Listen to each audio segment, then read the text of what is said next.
So good afternoon. My name's Richard Doyle. I'm the founder and chair of Pabasso, and we provide comprehensive business support to business leaders. And we do this through a monthly group meeting, an individual one-to-one mentoring and coaching.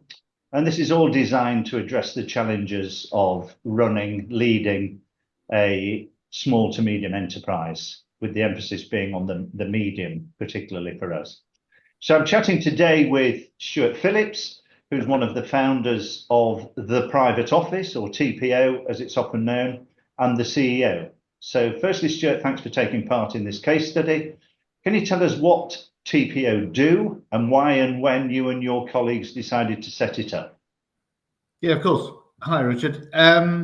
So let's start with who we are. So we're a financial planning firm. We are the largest independently owned financial planning firm in the UK now, a chartered firm with about 50 advisors across the UK. So we set up back in 2008, and probably like lots of people in companies, we were employed. We worked for another financial planning firm that overnight, the culture changed quite dramatically, really, through a large acquisition it had made, the firm, or a merger. And really the next day it turned into a firm that a small group of us didn't want to work there anymore, and then planned pretty quickly to set up the private office and really try and ensure we could deliver a service to clients in the way that we felt it should be done. That was the reason, if you like, the push and the drive to set up what became the private office. Mm-hmm. And how many of you were in that initial startup? So yeah, we set up as an LLP structure, so a partnership. So there were 6 of us, and we started with a total staff number of 18 people. Okay. Started. Yeah. So it was an ambitious start, wasn't it? So how many offices do you now have, and how many people do you now employ, Stuart? Okay, so we now have 3 offices. So we started off in Leeds, was where our head office is and still is. So we have the Leeds office, we have a City of London office just outside St Paul's, and we also have an office down in Bath. So we call ourselves national, get national coverage from those sort of 3 points. Yeah. Sorry, did you tell us how many people you've got, Stuart? No, that's a good point. Yeah, so we're now, actually, I double checked knowing how I was coming today. We're at 192 staff across all 3 offices. Okay. Yeah, well, that's excellent, isn't it? So what's your target client base, and how do you typically find your clients? Okay, so our target client, and like any business, we've got a bell curve, and like any business, bringing new clients on, some become growing clients. So there's always a bit of variance between your target, but our target client is a client free from debt and property of £500,000 or more of investable assets. Okay. And how do you find those clients? So I think we're quite unusual in the financial planning market. So we primarily get those clients through a digital marketing process where we create lead inquiries through multiple sources that come into our business that we then try and engage with and see if they would become clients. We then also have a large proportion of our overall client number come from referrals from doing a good job with existing clients, but also professional connections. So maybe more specifically, lawyers and accountants who have clients who have requirements for our services. Good. Can you tell us what your role now involves at TPO? You are the CEO, but what's a typical day, week, month look like for you? Yeah, so my role's changed quite a lot over that period of time, from being an advisor when we first started to then sort of taking over as CEO. I used to give advice to clients. Sadly, I don't do that anymore. So really, I do what a CEO does now. So I drive the strategy and the growth plan. I drive the innovation in the business. I'd set, I think, the corporate value of what we are and what we stand for, and then probably spend a fair bit of energy also setting the risk appetite across the business. Like any business, you have to take some risks and when it's appropriate. And in our world, if you cross the line in an incorrect way, that can be quite detrimental to both the company but also clients. So yeah, that's probably where I spend the majority of my energy. And then also it's a people business. We don't have robots, we don't have machinery that create what we do. So there's a large part of driving that cultural piece of being seen and meeting our staff, and also our clients too, and find out what we deliver. So I travel a lot as well across all the offices. Yeah, yeah. So you're not threatened by AI at this stage. I don't feel threatened by AI, actually. I think it is a really helpful tool. We use it across the business, and I think we will continue to. I think it's like any new technology, Richard. We've talked about it in our sessions, multiple times. But I think whenever new technology come in, probably the weaker of those people think that it's going to threaten their life. I think probably the people who thrive are the people who look at a way that they can utilize the new tools or technology for the benefit of what they do. And I think AI is one of those. It's a fun thing to deploy with caution. But no, I'm not. I don't feel threatened. I think it's quite an exciting opportunity, actually. Yeah, yeah. I agree. So you've grown a fantastic business since you took the plunge 17 or 18 years ago, whenever it was. How have you funded this growth, and to what do you attribute this success? Well, probably spending 17 years finding all the different ways not to do things is probably, what one of the key successes is. So we've changed our funding plan as you go, as you might imagine. So as we first started, we were funded by the partners. So we all took a proportion of our revenue and income and it reinvested that into the business to start with for the first several years, which I have to say, as one of the smaller equity holders at the time, was terrifying. But that's how we initially funded it. And then quite soon on the journey, actually one of our clients who had made his money through financial services was very keen to re-enter the industry.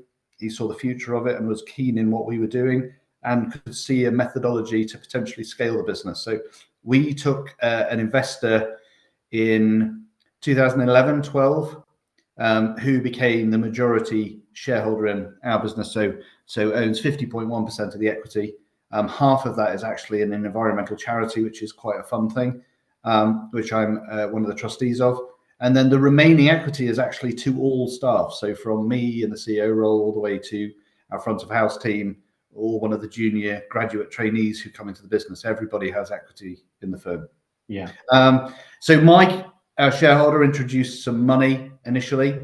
He's been, in terms of the method, he introduced his ownership structure, meant that we weren't paying dividends and I wasn't having to service debt. So gave me an enormous freedom to reinvest profits for quite a long time, which helped create that growth structure and that growth mentality in the business. And then more recently, we've also taken some external funding. So occasionally in regions, as you know, it was one of the things I got through Pabasso, but we were introduced to a lending provider who was offering very preferential rates. So it made sense to deploy some capital in that particular area also.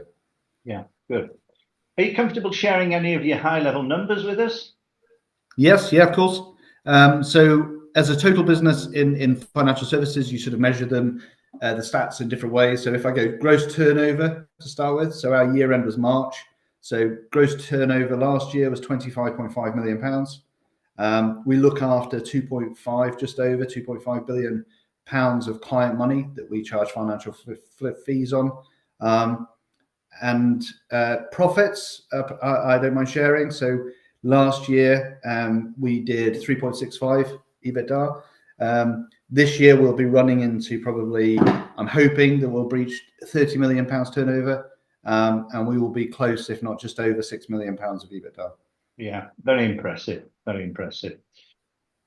Moving on to Pabasso, where do you get your most value out of your Pabasso membership? Is it the monthly group meetings with the other people in the group, the input from the group members that you get, your monthly one-to-ones with your group chair, the monthly speakers, or the ad hoc support that you get throughout the month? Do you know, I was thinking about this question before we spoke, and the slightly corny response is actually value from all of those parts. And I wouldn't say from equal value every meeting. So in the job that we do, it's a pretty lonely role being the CEO, because everybody has a vested interest in what you are doing, whether that be in the business or once you get home, your family, you know, they want you to succeed or they need you a certain place. So actually finding truly independent people of your business and of your life that you can lean on is incredibly valuable. So I think I get that from the coaching sessions. I get that from the group and the individuals in the group. So that's immensely valuable. Occasionally, you know, you might find things a bit tedious in there. That's how that works. But on the whole, that I find it incredibly helpful. And the tedious bits are often because people think in a very different way to you. So there's value in it if you open your mind to it. And then, yeah, those external sessions, I mean, we suggest who and what we're trying to find out. So I don't think we've not had one of those that hasn't added some value to the business. I've used business coaches for a while, so I think it's vital to have that, you know. And I think depending on how you learn, there's a lot these days, isn't there, about sort of neurodiversity and how different people learn. But I always badly quotes, but I think it was by Franklin, you probably find it afterwards, who sort of said, if you tell me, I'll probably forget. If you teach me, I might remember. But if you involve me, then I learn. Mm-hmm. I'm definitely one of those people. If you involve me, then I take those and I tend to use them. And then I think probably one of the most valuable parts is the accountability. Because actually, if you say you're going to do something, you're going to get to the next meeting and the team's going to ask you how you've done and what you've done about it. So in a funny way, it also keeps you honest. When you're the ultimate boss, there aren't many people saying, oh, how did you do that? And then asking that slightly tricky question. So I think it's a combination of all of those parts, Richard. Yeah. And how do you find the diversity of business leaders in the meeting? Because everybody's in a different sector. Some very, very different sectors to what you do, Stuart. And you know, we do talk about different challenges and opportunities that people have. And as you say, sometimes they can be, you know, not seem relevant perhaps to everybody in the room. But in my experience, everybody has something to add. So how do you find that experience of working with different business leaders of different sectors? Yeah, I find it, first of all, really interesting. You know, as humans, it's always fun and interesting to see how different people approach different problems. So there's definite value to that, and just from a curiosity or a nosiness perspective, you get some interest from that. I think you're right. Not only diversity of sectors, but diversity of age and diversity of where people are in their cycle of their business and scale of the business too. So I think one of the areas I hadn't necessarily considered that diversity of thought or the neurodiversity or the diversity of businesses was you probably have almost every person that will be in your employment covered as a character type in that room as well. So we have to manage those characters in the business. So seeing how you manage it in an environment where that person sits around the table in an equal form to you, and you have to listen. You can't power over them. Actually, is quite powerful too.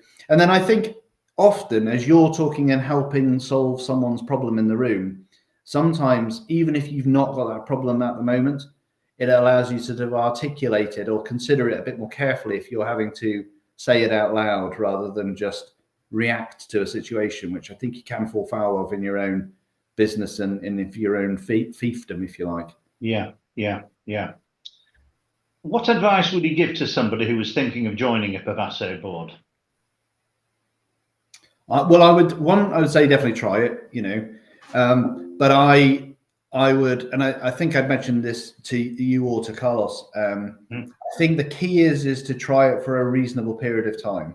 Yeah, it sounds like, and even when you say it out loud now, you know, the idea of half a day every month plus a one-to-one session. That's a lot of time when you're busy and you're driving the business forward, and you're probably already stretched and a little bit stressed.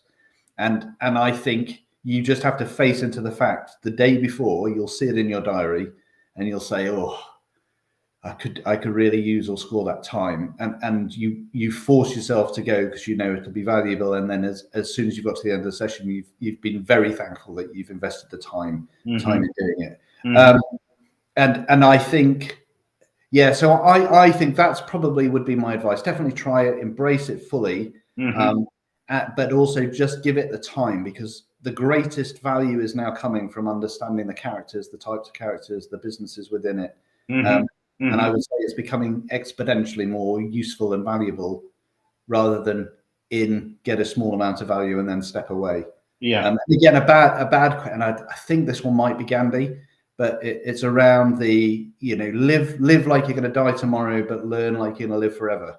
It's one of those. It's you will always learn things. And it's another interaction. Even as a chair, I learn things from every month, from either the group meetings or the one-to-ones, and I find it invaluable and immensely rewarding. And the time thing is a challenge, because we target ambitious business leaders, people who are growth orientated, or indeed somebody who might be at a crossroads with their business and wants the help and support to know what to do next. So the time is an issue. So coming back to Stuart Phillips, CEO of TPO, what do you consider to be your greatest achievement since you started TPO, Stuart? Well, I guess no one's marking my homework, are they? I can say what I like here. It's going to be published. Yeah, no, that's fine.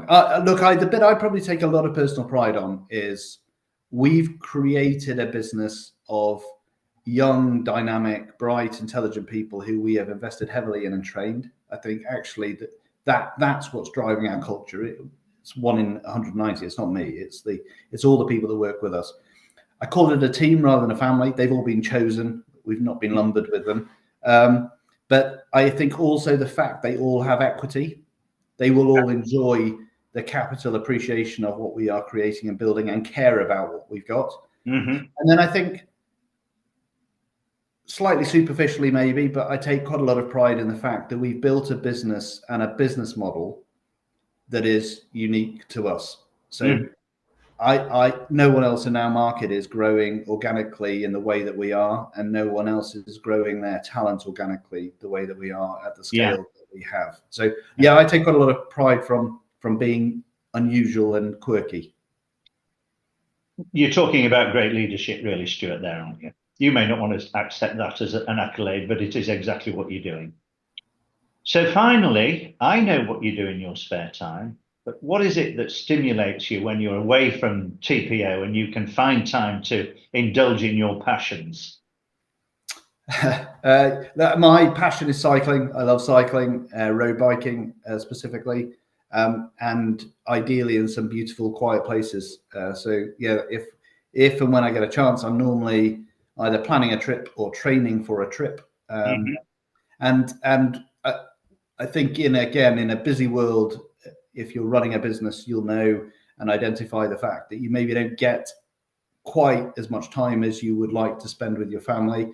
But I'm pleased to say our boys are growing up, university and about to go, but they also have a passion for cycling, and you get some special moments, in the Alps or up some iconic climbs as a family going up. So yeah, that's where I ideally spend my time. Yeah, so there's a danger that viewers of this case study might think, oh, he enjoys pottering down country lanes. They're very pretty. It's a road bike. Just give us a bit more detail about the challenges you take on, Stuart. Perhaps you might even mention the oxygen tent. Well, look, also, I think a fair few of us around the room are normally quite competitive. So yeah, no, I've competed in some pretty tough stage races. So there's an infamous or a famous one called the Haute Route. It's a multiple stage race, 5 to 7 days, which pretty much are Tour de France stage days. So when you enter one of those in the summer, that normally takes you sort of 12 months or 6 months to train for those. The 10 you're sort of alluding to was I was going with a colleague who was a little lighter than I was, and I was desperately trying to beat him. So yeah, I also use a gym down in London called the Altitude Centre, which is where they suck out the oxygen, so you get the additional red blood cell benefit. But they also rent tents for you to sleep at an artificial high altitude. So sadly, it didn't give me the marginal gains required to beat him. Yeah. Great. Well, thanks very much, Stuart, for your time this afternoon. And we'll see you soon. Yeah. Thank you very much. Thank you.